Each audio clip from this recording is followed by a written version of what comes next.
Friends, ಇದು ಮಸ್ತ್ ಮಗ ಚಾನಲ್ನ ಇಂಟರ್ನ್ಯಾಷನಲ್ ಬುಲೆಟಿನ್ ಸುತ್ತು ಜಗತ್ತು. ನಾನು ಅಮರ್ ಪ್ರಸಾದ್. ಸ್ನೇಹಿತರೆ, ಮಾಜಿ ಗುಪ್ತಚರ, ಭಾರತದ ರಾಷ್ಟ್ರೀಯ ಭದ್ರತಾ ಸಲಹೆಗಾರರು, ಉಗ್ರರ ಪಾಲಿನ ಅತಿದೊಡ್ಡ ಶತ್ರು ಅಂತ ಪರಿಗಣಿಸಲಾಗುವ ಅಜಿತ್ ದೋವಲ್ ಮತ್ತೆ ಆಕ್ಷನ್ಗಿಳಿದಿದ್ದಾರೆ. ಭಾರತದ ವಿರುದ್ಧ ವಿಧ್ವಂಸ ಸೃಷ್ಟಿಸೋಕೆ ಯತ್ನಿಸ್ತಾ ಇರೋ ಉಗ್ರರ ವಿರುದ್ಧ ಹೊಸ ದಾಳ ಉರುಳಿಸಿದ್ದಾರೆ. ಕೆನಡಾಗ್ ಹೋಗಿ ಅಲ್ಲಿ ಇಂಪಾರ್ಟೆಂಟ್ ಒಪ್ಪಂದ ಮಾಡ್ಕೊಂಡಿದ್ದಾರೆ. ಇನ್ನೊಂದ್ ಕಡೆ ಇದೇ ಖಲಿಸ್ತಾನಿಗಳು ದೇಶದ ಒಳಗಡೆ ಮತ್ತೆ ಬಾಲ ಬಿಚ್ಚಿದ್ದಾರೆ. ಇನ್ನು ಏಷ್ಯಾದ ಹಳೇ ಹುಲಿ, ಇವಾಗ್ಲೂ ಹುಲಿನೇ ಆಗಿರೋ ಜಪಾನ್ ಅಲ್ಲಿಗೆ ಹೊಸ ಪ್ರಧಾನಿ ಬಂದಿದ್ದಾರೆ. ಬಾಂಗ್ಲಾದಲ್ಲಿ ಮಿತ್ರರ ನಡುವೆನೆ ಮಾರಾಮಾರಿ ಶುರುವಾಗಿದೆ. ಹಸಿನ ಇಳಿಸೋಕೆ ಒಟ್ಟಿಗೆ ಫೈಟ್ ಮಾಡಿದವರು ಈಗ ಬೀದಿಲಿ ಅವರಿಬ್ರು ಬಡದಾಡ್ತಾ ಇದ್ದಾರೆ. ಇದೆಲ್ಲದರ ನಡುವೆ ಜಗತ್ತಿನ ಅತಿ ದೊಡ್ಡ ಕಂಪನಿಯೊಂದು ಭಾರತ ನಮ್ಮ ಯುದ್ಧ ವಿಮಾನ ತಗೊಳ್ಳಿ ಅಂತ ಆಫರ್ ಕೊಟ್ಟಿದೆ. ಇದೆಲ್ಲವನ್ನ ನಾವು ನೋಡ್ತಾ ಹೋಗೋಣ ಸ್ನೇಹಿತರೆ. ಮೊದಲಿಗೆ ಖಲಿಸ್ತಾನಿ ಉಗ್ರರ ವಿರುದ್ಧ ಅಜಿತ್ ದೋವಲ್ ಬಿಟ್ಟಿರೋ ಬಾಣವನ್ನ ನೋಡ್ತಾ ಆರಂಭ ಮಾಡೋಣ. ಪಾಕಿಸ್ತಾನದ ಕೈಯಲ್ಲಿ ಈಗಿರೋ ಅತಿ ದೊಡ್ಡ ಅಸ್ತ್ರ ಅಂದ್ರೆ ಅದು ಖಲಿಸ್ತಾನ. ಪಂಜಾಬ್ನ ಅಸ್ಥಿರ ಮಾಡಬೇಕು ಕಾಶ್ಮೀರದ ಬಳಿಕ ಅಂತ. ಕಾಶ್ಮೀರದಲ್ಲಿ ಆಟ ನಡೆಯಲ್ಲ ಅಂತ ಗೊತ್ತಾದ ತಕ್ಷಣ ಅವರು ಈ ತರ ಶುರು ಮಾಡಿದ್ದಾರೆ. ಕೆನಡಾದ ಖಲಿಸ್ತಾನಿ ಉಗ್ರಗಾಮಿಗಳನ್ನ ಮುಂದಿಟ್ಟುಕೊಂಡು ಭಾರತದ ಒಳಗಡೆ ವಿಧ್ವಂಸವನ್ನ ಸೃಷ್ಟಿಸೋಕೆ ಪ್ಲಾನ್ ಮಾಡ್ತಿದ್ದಾರೆ. ಈಗ ಇದೇ ಜಾಲವನ್ನ ಮಣ್ಣು ಮಾಡೋಕೆ ಅಜಿತ್ ದೋವಲ್ ಹೊಸ ಒಪ್ಪಂದ ಮಾಡ್ಕೊಂಡಿದ್ದಾರೆ. 2 ದಿನಗಳ ಕೆನಡಾ ಪ್ರವಾಸ ಕೈಗೊಂಡಿರೋ ದೋವಲ್ ಕೆನಡಾದ ರಾಷ್ಟ್ರೀಯ ಭದ್ರತಾ ಸಲಹೆಗಾರ್ತಿ ನಥಾಲಿ ಡ್ರೋಯಿನ್ರನ್ನ ಮೀಟ್ ಮಾಡಿದ್ದಾರೆ. ಈ ವೇಳೆ ಸೆಕ್ಯೂರಿಟಿ ವರ್ಕ್ ಪ್ಲಾನ್ಗೆ ಸೈನ್ ಹಾಕಿದ್ದಾರೆ. ಅಂದ್ರೆ ಉಗ್ರರು ಮತ್ತು ಗ್ಯಾಂಗ್ಸ್ಟರ್ಗಳ ಮಟ್ಟ ಹಾಕೋಕೆ ಜಂಟಿ ಕಾರ್ಯಾಚರಣೆಗೆ ಒಪ್ಪಿಗೆ ಸೂಚಿಸಿದ್ದಾರೆ. ಇದರ ಅಡಿಯಲ್ಲಿ 2 ರಾಷ್ಟ್ರಗಳು ತಮ್ಮ ಬಳಿ ಇರೋ ಅಪರಾಧಿಗಳು ಮತ್ತು ಅವರ ಜಾಲದ ಬಗ್ಗೆ ಮಾಹಿತಿ ಕೊಡಬೇಕು. ಇದಕ್ಕಾಗಿ ಸಂಪರ್ಕ ಅಧಿಕಾರಿಗಳನ್ನ ನೇಮಕ ಮಾಡಬೇಕು. ಅಲ್ಲದೆ ಸೈಬರ್ ಸೆಕ್ಯೂರಿಟಿ, ಮಾದಕ ವಸ್ತು ಕಳ್ಳ ಸಾಗಾಣಿಕೆ ತಡೆಯೋಕು ಕೂಡ 2 ರಾಷ್ಟ್ರಗಳು ಜಂಟಿ ಕಾರ್ಯಾಚರಣೆ ಮಾಡಬೇಕು. ಇನ್ನು ಕೆನಡಾ ಭಾರತ ವಿರೋಧಿ ಉಗ್ರರ ಬಗ್ಗೆ ಮಾಹಿತಿ ಕೊಡುತ್ತೆ. ಇದಕ್ಕೆ ಪ್ರತಿಯಾಗಿ ಭಾರತ ಕೆನಡಾಗೆ ತಲೆನೋವಾಗಿರೋ ವಂಚನೆ ಜಾಲ ಮತ್ತು ಅಕ್ರಮ ವಲಸಿಗರ ತಡೆಗೆ ಕ್ರಮ ಕೈಗೊಳ್ಳುತ್ತೆ. ಈ ಮೂಲಕ ಖಲಿಸ್ತಾನಿ ಉಗ್ರರ ವಿಚಾರದಲ್ಲಿ ಭಾರತಕ್ಕೆ ಅತಿ ದೊಡ್ಡ ಗೆಲುವು ಸಿಕ್ಕಂತಾಗಿದೆ. ಯಾಕಂದ್ರೆ ಇಷ್ಟು ದಿನ ಕೆನಡಾವನ್ನೇ ಇನ್ನೊಂದು ಖಲಿಸ್ತಾನ ಮಾಡಿಕೊಂಡು ಮೆರಿತಾ ಇದ್ರು, ಕೆನದಾಡ್ತಾ ಇದ್ರು ಹುಚ್ಚು ಕುದುರೆಗಳ ತರ, ನಮಗೇನು ಆಗಲ್ಲ ಅಂತ. ಇವ್ರನ್ನ ಮಟ್ಟ ಹಾಕಿ ಅಂದ್ರೆ ಕೆನಡಾದ ಪಾಲಿಟಿಕ್ಸ್ ಕೂಡ ಬಿಡ್ತಾ ಇರಲಿಲ್ಲ. ಖಲಿಸ್ತಾನಿ ಮೈಂಡ್ ಸೆಟ್ ನವರು ಕೆನಡಾ ಪಾಲಿಟಿಕ್ಸ್ ನಲ್ಲಿ ಪ್ರಭಾವಿಗಳಾಗಿಬಿಟ್ಟಿದ್ರು ಕೆಲವರೆಲ್ಲ. ಸೊ ವಾಕ್ ಸ್ವಾತಂತ್ರ್ಯದ ಹೆಸರಲ್ಲಿ ಭಾರತ ವಿರೋಧಿ ಚಟುವಟಿಕೆಗಳಿಗೆ ಏನ್ ಬೇಕಾದ್ರೂ ಮಾಡಕ್ ಅವಕಾಶ ಕೊಡ್ತಾ ಇದ್ರು. ಇದರ ಪರಿಣಾಮ ಇಂದಿರಾ ಗಾಂಧಿ ಅವರ ಹತ್ಯೆಯ ಸನ್ನಿವೇಶವನ್ನ ಮೆರವಣಿಗೆ ಟ್ಯಾಬ್ಲೋ ಮಾಡಿ ಮೆರವಣಿಗೆ ಮಾಡೋ ಮಟ್ಟಿಗೆ ರಾಕ್ಷಸಿ ವರ್ತನೆ ತೋರಿಸ್ತಾ ಇದ್ರು. ಪಾಕಿಸ್ತಾನ ತನಗ್ ತಿನ್ನಕ್ ಅನ್ನ ಇಲ್ಲ ಅಂದ್ರೂ ಕೂಡ ಪರವಾಗಿಲ್ಲ, ಇಂಥವ್ರಿಗೆಲ್ಲ ಕೈಲಾದಷ್ಟು ಸಾಲ ಎತ್ತಿಯಾದ್ರೂ ಹೆಲ್ಪ್ ಮಾಡ್ತಾ ಇತ್ತು. ಅದರಲ್ಲೂ ಇತ್ತೀಚೆಗಂತೂ ಪಂಜಾಬ್ನಲ್ಲಿ ಖಲಿಸ್ತಾನಿಗಳ ಚಟುವಟಿಕೆ ಜಾಸ್ತಿ ಆಗೋಕ್ ಶುರುವಾಗಿದೆ. ರಿಪಬ್ಲಿಕ್ ಡೇ ಆಚರಿಸೋ ಟೈಮ್ನಲ್ಲಿ ಪಂಜಾಬ್ನಲ್ಲಿ ಬಬ್ಬರ್ ಖಾಲ್ಸಾ ಇಂಟರ್ನ್ಯಾಷನಲ್ ಮತ್ತು ಪಾಕ್ನ ISI ಬೆಂಬಲಿತ ಉಗ್ರ ಮಾಡ್ಯೂಲ್ ಅನ್ನ ಪಂಜಾಬ್ ಪೊಲೀಸರು ಭೇದಿಸಿ 2.5 kg ಸ್ಫೋಟಕ ಮತ್ತು ಶಸ್ತ್ರಾಸ್ತ್ರಗಳನ್ನ ವಶಪಡಿಸಿಕೊಂಡಿದ್ರು. ಹಾಗೆ ಕೆನಡಾ ಪಾಕ್ ನಲ್ಲಿರುವ ಹ್ಯಾಂಡ್ಲರ್ಗಳು ನಮ್ಮ ಪಂಜಾಬ್ ನಲ್ಲಿರೋ ಯುವಕರನ್ನ ಬಳಸಿಕೊಂಡು ಮೈಂಡ್ ವಾಶ್ ಮಾಡಿ, ಬ್ರೈನ್ ವಾಶ್ ಮಾಡಿ ದಾಳಿಗೆ ಹೊಂಚು ಹಾಕ್ತಿದ್ದಾರೆ. ಹೀಗಾಗಿ ಭಾರತಕ್ಕೆ ಈ ನೆಟ್ವರ್ಕ್ನ ಬೇರುಗಳನ್ನ ಕೈ ಹಾಕಿ ಅಲ್ಗಾಡಿಸಿ ಕೀಳೋದು ಅನಿವಾರ್ಯ ಆಗಿತ್ತು. ಈಗ ಅಜಿತ್ ದೋವಲ್ ನೇರವಾಗಿ ಕೆನಡಾಗೆ ಹೋಗಿ ಅಲ್ಲಿ ಇಂಪಾರ್ಟೆಂಟ್ ಡಿಸ್ಕಷನ್ ನಡೆಸಿ ಅಗ್ರಿಮೆಂಟ್ ಮಾಡ್ಕೊಂಡಿದ್ದಾರೆ ಭಾರತದ ಪರವಾಗಿ. ಮತ್ತೊಂದ್ ಕಡೆ ಮುಂದಿನ ತಿಂಗಳು ಕೆನಡಾ ಪ್ರಧಾನಿ ಮಾರ್ಕ್ ಕಾರ್ನಿ ಭಾರತಕ್ಕೆ ಭೇಟಿ ಕೊಡೋ ಸಾಧ್ಯತೆ ಇದೆ. PM ಮೋದಿಯೊಂದಿಗೆ ಇಂಪಾರ್ಟೆಂಟ್ ಮೀಟಿಂಗ್ ಇಟ್ಕೊಂಡಿದ್ದಾರೆ. ದ್ವಿಪಕ್ಷೀಯ ವ್ಯಾಪಾರ, ಹೂಡಿಕೆ, ಯುರೇನಿಯಂ, ಇಂಧನ ಮತ್ತು AI ಕ್ಷೇತ್ರಗಳಲ್ಲಿ ಸಹಕಾರ ವಿಸ್ತರಣೆ ಬಗ್ಗೆ ಮಾತುಕತೆಯಾಗುತ್ತೆ. ಸೊ 2 ರಾಷ್ಟ್ರಗಳ ಸಂಬಂಧ ವೃದ್ಧಿಯಾಗುವ ಲಕ್ಷಣ ದಟ್ಟವಾಗಿದೆ. ಹೀಗಾಗಿ ಈ ಸಮಸ್ಯೆಗಳನ್ನ ಬಗೆಹರಿಸಿಕೊಳ್ಳೋಕೆ 2 ರಾಷ್ಟ್ರಗಳು ಮುಂದಾಗಿವೆ. ಮತ್ತೊಂದ್ ಕಡೆ ಇದೇ ಕೆನಡಾದಿಂದ ಒಂದು ಬ್ಯಾಡ್ ನ್ಯೂಸ್ ಕೂಡ ಇದೆ. ಅಲ್ಲಿ ಕನ್ನಡಿಗ ಯುವಕನೊಬ್ಬನನ್ನ ಹತ್ಯೆ ಮಾಡಲಾಗಿದೆ. 37 ವರ್ಷದ ಚಂದನ್ ಕುಮಾರ್ ಅಂತ, ಬೆಂಗಳೂರಿನ ನೆಲಮಂಗಲದ ತ್ಯಾಮಗೊಂಡ್ಲು ಕಡೆ ವ್ಯಕ್ತಿ. ಕೆನಡಾದಲ್ಲಿ ಕಾರ್ನಲ್ಲಿ ತೆರಳುವಾಗ ಈತನ ಮೇಲೆ 10 ಬಾರಿ ಗುಂಡು ಹಾರಿಸಿ ಹತ್ಯೆ ಮಾಡಲಾಗಿದೆ. ಯಾರು, ಯಾಕೆ, ತನಿಖೆ ನಡೀತಾ ಇದೆ. ಆತ ಕೆನಡಾದಲ್ಲಿ ಮಹತ್ವದ ಡೀಲ್ ಆಗ್ತಿದ್ದ ಹಾಗೆ ಈತ ಭಾರತದಲ್ಲಿ ಖಲಿಸ್ತಾನಿ ಉಗ್ರರು ಬಾಲ ಬಿಚ್ಚಿದ್ದಾರೆ. ರಾಷ್ಟ್ರ ರಾಜಧಾನಿ ದಿಲ್ಲಿಯ ಪ್ರಮುಖ ಶಾಲೆಗಳಿಗೆ ಇಮೇಲ್ ಬೆದರಿಕೆ ಹಾಕಿದ್ದಾರೆ. ಡೆಲ್ಲಿ ವಿಲ್ ಬಿಕಮ್ ಖಲಿಸ್ತಾನ್ ಅನ್ನೋ ಮೆಸೇಜ್ ಹಾಕಿದ್ದಾರೆ. ಬೆಳಿಗ್ಗೆ 7:22 ಸುಮಾರಿಗೆ ಬಂದ ಈ ಮೇಲ್ನಲ್ಲಿ ಮಧ್ಯಾಹ್ನ 1:11ಕ್ಕೆ ಸ್ಫೋಟ ನಡೆಯುತ್ತೆ ಮತ್ತು ಫೆಬ್ರವರಿ 13ನೇ ತಾರೀಕು ಸಂಸತ್ ಮೇಲೂ ಕೂಡ ದಾಳಿಯಾಗುತ್ತೆ ಅನ್ನೋ ವಾರ್ನಿಂಗ್ ಕೊಡಲಾಗಿದೆ. ಈ ಖಲಿಸ್ತಾನಿಗಳ ಕೈಯಲ್ಲಿ ಇಷ್ಟೆಲ್ಲ ಮಾಡೋ ಸಾಮರ್ಥ್ಯ ಇಲ್ಲ, ಆದ್ರೂ ಕೂಡ ಬೆದರಿಕೆ ಬಂದಾಗ ಅಲರ್ಟ್ ಆಗದೆ ಇರ್ಲಿಕ್ಕೆ ಆಗಲ್ವಲ್ಲ. ಸೊ ಕೂಡಲೇ ಸ್ಫೋಟಕ ನಿಷ್ಕ್ರಿಯ ದಳ ಮತ್ತು ಶ್ವಾನ ದಳ ಎಲ್ಲಾ ಕಡೆ ಹೋಗಿ ತಪಾಸಣೆ ಮಾಡಿದ್ದಾರೆ. ಸದ್ಯಕ್ಕೆ ಇವರ ಬೆದರಿಕೆ ಸುಮ್ಮನೆ ಹೆದರಿಸ್ಲಿಕ್ಕೆ ಮಾಡಿರೋದು ಅನ್ನೋದು ಕಾಣಿಸ್ತಾ ಇದೆ. ಇನ್ನು ಜಪಾನ್ನಲ್ಲಿ ಚುನಾವಣೆ ನಡೆದಿದೆ. ನಿರೀಕ್ಷೆ ಮಾಡದಂತೆ ಹಾಲಿ ಪ್ರಧಾನಿ ಸನೈ ತಕಾಚಿ ಗೆದ್ದು ಬೀಗಿದ್ದಾರೆ. ಜಪಾನ್ ಸಂಸತ್ನ ಕೆಳಮನೆ ಹೌಸ್ ಆಫ್ ರೆಪ್ರೆಸೆಂಟೇಟಿವ್ಸ್ ನಲ್ಲಿ ಅವರ ಲಿಬರಲ್ ಡೆಮೊಕ್ರೆಟಿಕ್ ಪಾರ್ಟಿ 465 ಸ್ಥಾನಗಳಲ್ಲಿ 316 ಸ್ಥಾನಗಳನ್ನು ಗೆದ್ದಿದೆ. ಈ ಮೂಲಕ ಸಂಸತ್ನ ಕೆಳಮನೆಯಲ್ಲಿ ಮೆಜಾರಿಟಿಗೆ ಬೇಕಾಗಿದ್ದ 233 ಸೀಟ್ಗಳನ್ನ ದಾಟಿ ಮೆಜಾರಿಟಿ ಪಡ್ಕೊಂಡಿದೆ. ಈ ಮೂಲಕ ಜಪಾನ್ ಪಾರ್ಲಿಮೆಂಟ್ ನಲ್ಲಿ ತಕೈಚಿ ಅವರಿಗೆ ಸೂಪರ್ ಪವರ್ ಸಿಕ್ಕಿದೆ. ಇನ್ನು ತಕೈಚಿ ಎಲೆಕ್ಷನ್ ನಲ್ಲಿ ಗೆಲ್ತಾ ಇದ್ದ ಹಾಗೆ PM ಮೋದಿ ವಿಶ್ ಮಾಡಿದ್ದಾರೆ. ನಿಮ್ಮ ಸಮರ್ಥ ನಾಯಕತ್ವದಲ್ಲಿ ಭಾರತ ಮತ್ತು ಜಪಾನ್ ನಡುವಿನ ಸ್ನೇಹವನ್ನ ಎತ್ತರಕ್ಕೆ ಕೊಂಡೊಯ್ತೀರಿ ಅಂತ ನನಗೆ ವಿಶ್ವಾಸ ಇದೆ. ಜಾಗತಿಕ ಶಾಂತಿ, ಸ್ಥಿರತೆ ಹೆಚ್ಚಿಸುವಲ್ಲಿ ಭಾರತ ಮತ್ತು ಜಪಾನ್ ನಡುವಿನ ಸ್ಟ್ರಾಟಜಿಕ್ ಪಾರ್ಟ್ನರ್ಶಿಪ್ ಪ್ರಮುಖ ಪಾತ್ರ ವಹಿಸುತ್ತೆ. ಅಂತ ಹೇಳಿದ್ದಾರೆ. ಇನ್ನು ಅಮೆರಿಕ ಅಧ್ಯಕ್ಷ ಡೊನಾಲ್ಡ್ ಟ್ರಂಪ್, ಯುಕೆ ಪ್ರಧಾನಿ ಕಿಯರ್ ಸ್ಟಾರ್ಮರ್, ಕೆನಡಾ ಪ್ರಧಾನಿ ಮಾರ್ಕ್ ಕಾರ್ನಿ ಸೇರಿ ಹಲವು ನಾಯಕರು ತಕೈಚಿ ಅವರಿಗೆ ಶುಭಾಶಯ ಹೇಳಿದ್ದಾರೆ. ಇನ್ನು ಸನಾಯ್ ತಕೈಚಿ ಅವರ ಗೆಲುವು ಜಾಗತಿಕ ರಾಜಕೀಯದಲ್ಲಿ ತುಂಬಾ ಇಂಪಾರ್ಟೆಂಟ್. ಯಾಕಂದ್ರೆ ಈ ತಕೈಚಿ ಸಾಮಾನ್ಯ ಪಾಲಿಟಿಷಿಯನ್ ಅಲ್ಲ, ಟಿಪಿಕಲ್ ಜಪಾನಿಗರ ತರ ನಾವಾಯ್ತು ನಮ್ ಕೆಲಸ ಆಯ್ತು ಅಂತ ಇರೋರು ಕೂಡ ಅಲ್ಲ. ಪಕ್ಕಾ ಚೈನಾ ವಿರೋಧಿ. ಜಪಾನ್ ಅನ್ನ ಮತ್ತೆ ಮಿಲಿಟರಿ ಸೂಪರ್ ಪವರ್ ಕೂಡ ಮಾಡಬೇಕು. ಎಕನಾಮಿಕ್ ಸೂಪರ್ ಪವರ್ ಹೌದು, ಅವರು ಟೆಕ್ನಾಲಜಿಯಲ್ಲೂ ಕೂಡ ಹೌದು, ಆದ್ರೆ ಮಿಲಿಟರಿ ಸೂಪರ್ ಪವರ್ ಆಗೂ ಕೂಡ ಮತ್ತೆ ರೂಪಿಸಬೇಕು ಅಂತ ಹೇಳ್ತಿರೋ ನಾಯಕಿ. ಸುತ್ತಮುತ್ತ ಅಣುಶಕ್ತ ರಾಷ್ಟ್ರಗಳಿರುವಾಗ ನಾವ್ಯಾಕೆ ಅಣ್ವಸ್ತ್ರ ಮಾಡ್ಕೋಬಾರ್ದು ಅಂತ ಇವರು ಭಾವಿಸ್ತಾರೆ. ಈಗ ಆಲ್ರೆಡಿ ಸೇನೆಗೆ ಭಾರಿ ಪ್ರಮಾಣದ ಹಣ ಸುರಿಯೋಕೆ ಮುಂದಾಗಿದ್ದಾರೆ. ಕೆಲ ದಿನಗಳ ಹಿಂದೆ ತೈವಾನ್ ಮುಟ್ಟಿದ್ರೆ ಯುದ್ಧಕ್ಕೆ ಬರಬೇಕಾಗತ್ತೆ ಅನ್ನೋ ವಾರ್ನಿಂಗ್ ಅನ್ನ ಚೀನಾದಂತಹ ದೈತ್ಯನಿಗೆ ಕೊಟ್ಟಿದ್ರು ಇವರು. ಇವರ ಈ ನಿಲುವು ಜಪಾನ್ನ ಕೆಲವರಿಗೆ ಇಷ್ಟ ಆಗಿರಲಿಲ್ಲ. ಹೀಗಾಗಿ ನನಗೆ ಫುಲ್ ಪವರ್ ಕೊಡಿ, ದೇಶವನ್ನ ಸ್ಟ್ರಾಂಗ್ ಮಾಡ್ತೀನಿ ಅಂತ ರಿಸ್ಕ್ ತಗೊಂಡು ಎಲೆಕ್ಷನ್ಗೆ ಹೋಗಿ ಮೆಜಾರಿಟಿ ಕೇಳಿದ್ರು. ಜನ ತಥಾಸ್ತು ಅಂತ ಹೇಳಿದ್ದಾರೆ. ಸೊ ಚೈನಾ ಪಾಲಿಗೆ ಮುಂದಿನ 5 ವರ್ಷ ತಕೈಚಿ ತಕತೈ ಅಂತ ಜಿನ್ಪಿಂಗ್ ರನ್ನ ಕುಣಿಸೋ ಚಾನ್ಸಸ್ ಇದೆ. ಇನ್ನು ಫ್ರಾನ್ಸ್ ನ ರಫೈಲ್, ಅಮೆರಿಕದ F-35 ಆಫರ್ ನಡುವೆ ಸ್ವೀಡನ್ ನ ರಕ್ಷಣಾ ದೈತ್ಯ ಕಂಪನಿ ಸ್ಯಾಬ್ ಭಾರತಕ್ಕೆ ದೊಡ್ಡ ಆಫರ್ ಕೊಟ್ಟಿದೆ. ನಮ್ಮ ಗ್ರಿಫನ್ ಫೈಟರ್ ಜೆಟ್ ಗಳನ್ನ ತಗೊಳ್ಳಿ ಅನ್ನೋ ಆಫರ್ ಮಾಡಿದೆ. ನಾವು ಪ್ರಪಂಚದ ಮೋಸ್ಟ್ ಅಡ್ವಾನ್ಸ್ಡ್ ಏರೋಸ್ಪೇಸ್ ಇಂಡಸ್ಟ್ರಿಯನ್ನ ಭಾರತದಲ್ಲೇ ನಿರ್ಮಾಣ ಮಾಡ್ತೀವಿ ಅನ್ನೋ ಪ್ರಸ್ತಾವನೆ ಕೂಡ ಕೊಟ್ಟಿದ್ದಾರೆ. ಇನ್ವೆಸ್ಟ್ ಮಾಡ್ತೀವಿ ನಿಮ್ಮಲ್ಲಿ ಬಂದು ಅಂತ. ವಿಮಾನದ ಡಿಸೈನ್, ಪ್ರೊಡಕ್ಷನ್, ಮೇಂಟೆನೆನ್ಸ್ ಎಲ್ಲ ನಿಮ್ಮಲ್ಲೇ ಮಾಡ್ತೀವಿ, ಅಪಾರ್ಚುನಿಟಿ ಕೊಡಿ ಅಂತ ಭಾರತ ಸರ್ಕಾರಕ್ಕೆ ಕೇಳಿದ್ದಾರೆ. ಈ ಪ್ರಪೋಸಲ್ ಬಗ್ಗೆ ಮಾತನಾಡಿರೋ ಈ ಸ್ಯಾಬ್ ಕಂಪನಿಯ ಚೀಫ್ ಮಾರ್ಕೆಟಿಂಗ್ ಆಫೀಸರ್ ಮೈಕೆಲ್ ಫ್ರಾಂಚನ್, ಗ್ರಿಫನ್ ಈ ಫೈಟರ್ ಜೆಟ್ ಮಾಡರ್ನ್ ಮತ್ತು ಕಮ್ಮಿ ಬೆಲೆಗೆ ಸಿಗೋ ಜೆಟ್. ಇದರಲ್ಲಿರೋ ಸೆನ್ಸಾರ್ ಮತ್ತು ನೆಟ್ವರ್ಕಿಂಗ್ ಟೆಕ್ನಾಲಜಿಯಿಂದ ಭಾರತದ ವಾಯುಪಡೆಯ ಏರ್ ಪವರ್ ಅತ್ಯಂತ ಪರಿಣಾಮಕಾರಿಯಾಗುತ್ತೆ. ರಫೈಲ್ ಮತ್ತು ತೇಜಸ್ ಯುದ್ಧ ವಿಮಾನಗಳೊಂದಿಗೆ ಈ ಗ್ರಿಫನ್ ಈ ಜೆಟ್ ಹೊಂದ್ಕೊಳ್ಳುತ್ತೆ, ತಗೊಳ್ಳಿ ಅಂತ. ಸದ್ಯ ಇದರ ಬಗ್ಗೆ ಭಾರತ ಸರ್ಕಾರ ಯಾವುದೇ ಪ್ರತಿಕ್ರಿಯೆ ಕೊಟ್ಟಿಲ್ಲ. ಆದ್ರೆ ಸ್ನೇಹಿತರೆ, ಗ್ರಿಫನ್ ಜಗತ್ತಿನ one of the deadliest fighter jet, powerful. ಇದನ್ನ ಆಕಾಶದಲ್ಲಿ ಹಾರಾಡೋ ಸ್ಮಾರ್ಟ್ ಫೋನ್ ಅಂತಾನೂ ಕರೀತಾರೆ. ಇದೊಂದು single engine multi role fighter. ಇದರ ಟೆಕ್ನಾಲಜಿ ಕೂಡ ಅಡ್ವಾನ್ಸ್ಡ್.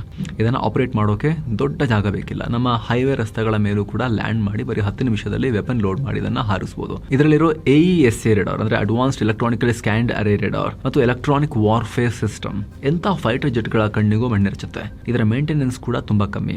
1 ಗಂಟೆ ಹಾರಿಸೋಕೆ $10,000 ಖರ್ಚಾಗುತ್ತೆ. ಇನ್ನು ಈ fighter jet most dangerous missile ಮೀಟಿಯೋರ್ ಮತ್ತು RBS-15 ಆಂಟಿ ಶಿಪ್ ಮಿಸೈಲ್ ಗಳನ್ನ ಹೊಂದಿದೆ. F-35 ಬದಲಿಗೆ ಅನೇಕ ರಾಷ್ಟ್ರಗಳು ಇದನ್ನ ಖರೀದಿ ಮಾಡ್ತವೆ. ಆದ್ರೆ ಇದು 4+ ಜನರೇಷನ್ ಯುದ್ಧ ವಿಮಾನ. ಹೀಗಾಗಿ ಭಾರತ ಏನ್ ಮಾಡುತ್ತೋ ನೋಡಬೇಕು. ಹಾಗೆ ನೋಡಿದ್ರೆ ಮುಂಚಿನಿಂದಲೂ ಆಫರ್ ಇತ್ತು ಇವ್ರದ್ದು. 2007ರಲ್ಲಿ 126 medium multi role fighter jet ಗಳ ಖರೀದಿಗೆ ಪ್ಲಾನ್ ಮಾಡಿದಾಗಲೂ ಇದು ರೇಸ್ ನಲ್ಲಿತ್ತು. ಅಮೆರಿಕದ F-16, ಫ್ರಾನ್ಸ್ನ ರಫೈಲ್, ರಷ್ಯಾದ MiG-35 ಜೊತೆ ಇದು ಕೂಡ ಪೈಪೋಟಿಯಲ್ಲಿತ್ತು. ಆದ್ರೆ ಭಾರತದ ವಾಯುಪಡೆ ಇದನ್ನು ರಿಜೆಕ್ಟ್ ಮಾಡಿತ್ತು. ಯಾಕಂದ್ರೆ ಆಗ ಹಳೆ ಮಾಡೆಲ್ ನ ಗ್ರಿಫನ್ ಇತ್ತು. ತಾಂತ್ರಿಕ ಸಮಸ್ಯೆಗಳು ಕೂಡ ಇದ್ವು.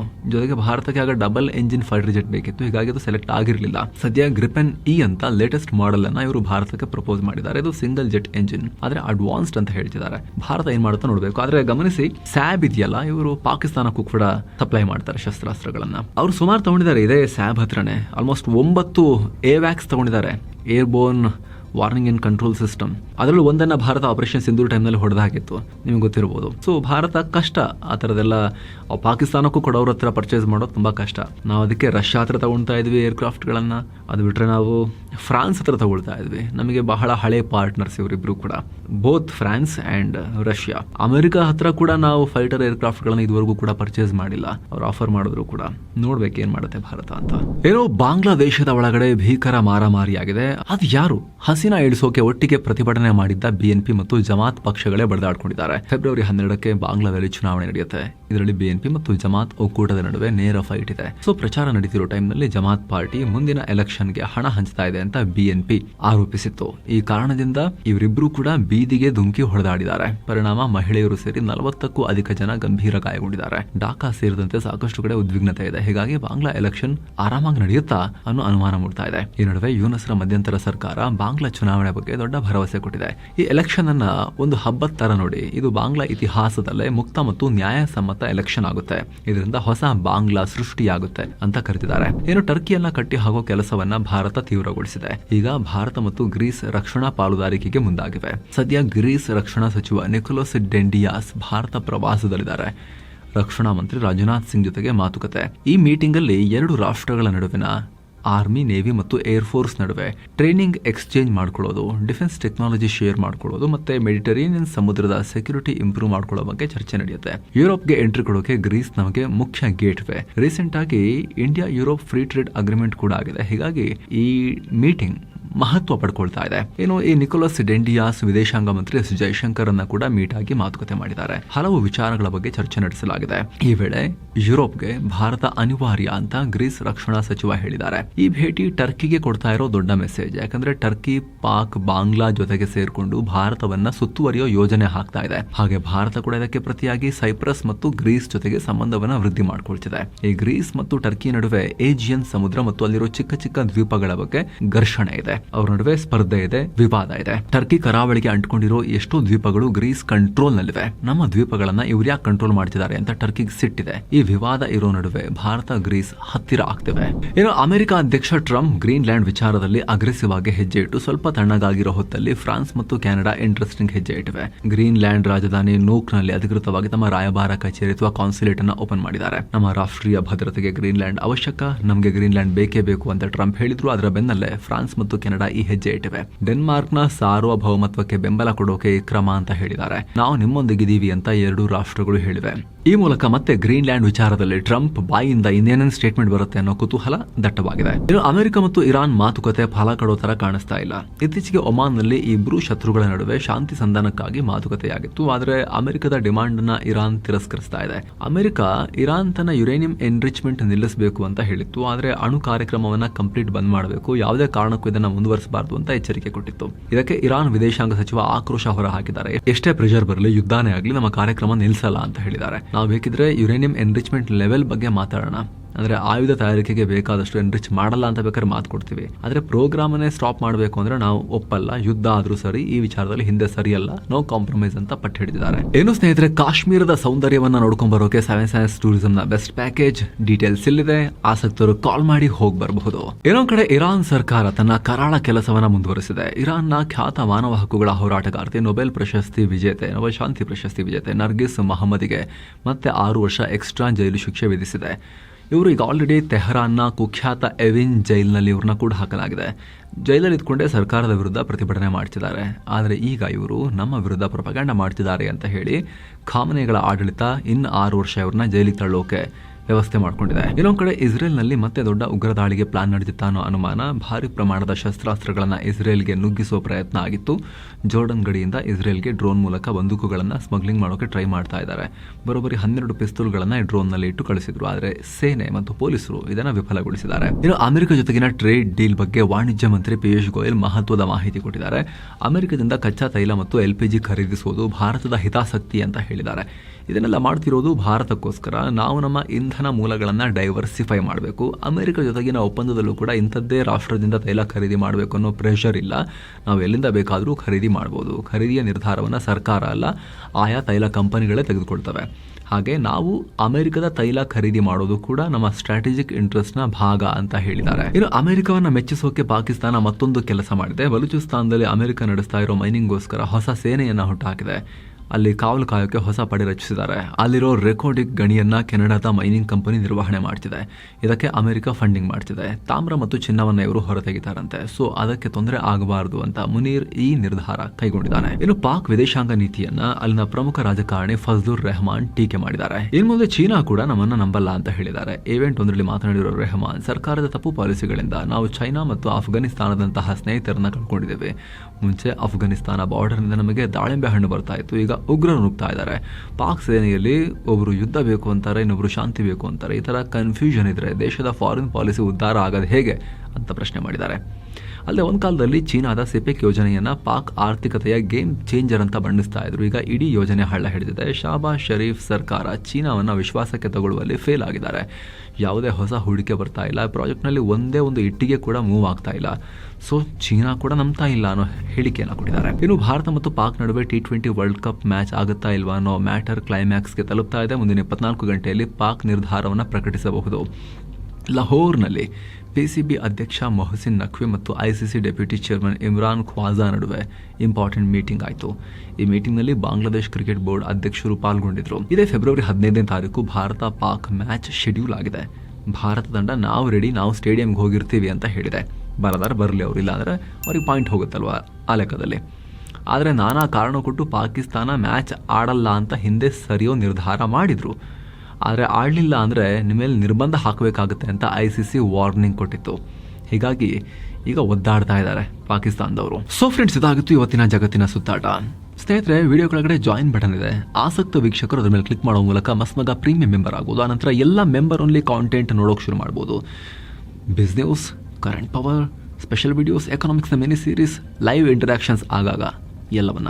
ಅಷ್ಟು ಮಾತ್ರ ಅಲ್ಲ, ನೀವು ನಮ್ಮ ತಂಡದ ನಿಷ್ಪಕ್ಷಪಾತ ಕೆಲಸಕ್ಕೆ ಬೆಂಬಲ ಕೊಟ್ಟಂತೆಯೂ ಆಗುತ್ತೆ. ಇದರಿಂದ ಆಸಕ್ತರು ಜಾಯಿನ್ ಬಟನ್ ಚೆಕ್ ಮಾಡಿ. ಮತ್ತೆ ಸಿಗ್ತಾ ಇರೋಣ ಸ್ನೇಹಿತರೆ. ನಮಸ್ತೆ.